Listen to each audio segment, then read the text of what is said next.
Saint-Expédie peut parfois faire peur ou bien avoir une certaine défiance. Hein. Bon, engendrer une certaine défiance. Moi-même, je me souviens, quand j'étais petit, mon père était responsable de l'usine, de la distillerie de Stella, et avec ma mère, on allait se promener parfois le long de la route le soir, et il y avait une niche avec Saint-Expédie, et mon père et ma mère disaient on ne prie pas à cet endroit-là. Les Réunionnais ont toujours été très croyants.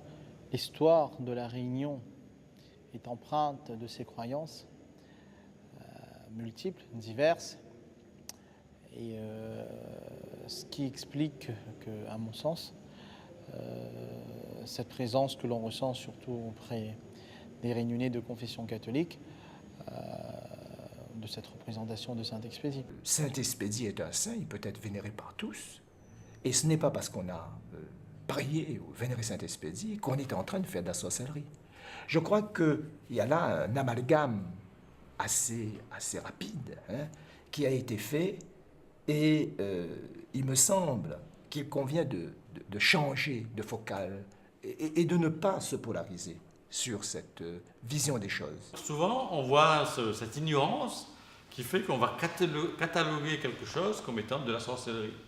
Et même, parfois, comme ce n'est pas officialisé en même temps, donc on va dire c'est sorcier. Et je crois que le culte de Saint-Expédie peut être vu sous cet angle. Comme ce n'est pas un culte officiel, donc on va rabaisser. C'est une tendance aussi qui existe dans certaines traditions religieuses. Donc de dire c'est sorcier, donc c'est maléfique, donc c'est démoniaque, etc., etc. Mais peut-être ce qui est intéressant, oui, c'est de voir